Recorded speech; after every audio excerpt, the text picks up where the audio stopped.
বন্ধুরা কালকে আমি কবরডাঙ্গার বাড়িতে চলে এসেছিলাম সকালবেলায়। আর এই যে আমি এখন দুপুরে রান্না করেছি। আজকে দেখুন আপনাদের সাথে শেয়ার করছি কি রান্না করেছি। তোমার বেতো শাক ভাজা, শিম দিয়ে আলু দিয়ে, আর দেখাচ্ছি আপনাদেরকে কি রান্না করেছি পরে। বাড়িতে কাজ হচ্ছে তো, বেশি কিছু রবিবারের বাজার বেশি কিছু করে উঠতে পারিনি, চারিদিকে ধুলো বালি হয়ে আছে। তা আপাতত এই বেতো শাক ভাজা দিয়ে খান।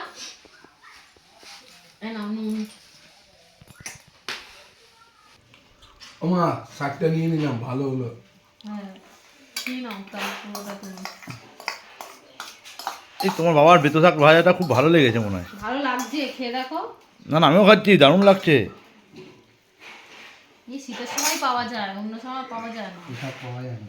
মা খেলে না বেতো শাক? এই তো খাচ্ছি অল্প করে। না বাবা পুরো এই যাবো বাটি পুরো কাচি কুচি নিয়ে নিয়েছে। আমার আছে, ভাতটা মাখাই নি সব তুলবো। তো এই যে দুপুরবেলা আমার লাস্ট আইটেম লাইলন টিকা। মাছ এনেছিল, ওই ফুলকপি আলু দিয়ে মাছের ঝোল করেছি ধনে পাতা দিয়ে।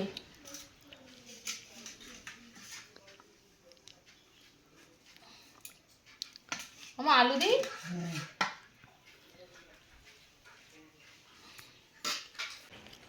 আমার তরকারিটা কেমন হয়েছে বললে না তো? তরকারিটা ভালো হয়েছে, কিন্তু একটু ঝালটা একটু কম যদি দিতিস ভালো লাগতো।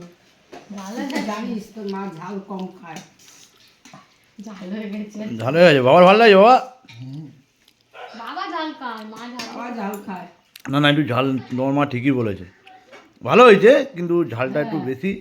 টেস্ট হয়েছে কিন্তু ঝাল না ঝালটা আমাদের ভালো, আমাদের ঠিকঠাক লাগছে, যেহেতু তুমি ঝালটা একটু কম খাও, ঝালটা তোমার একটু বেশিই লাগছে। ভালো হয়েছে।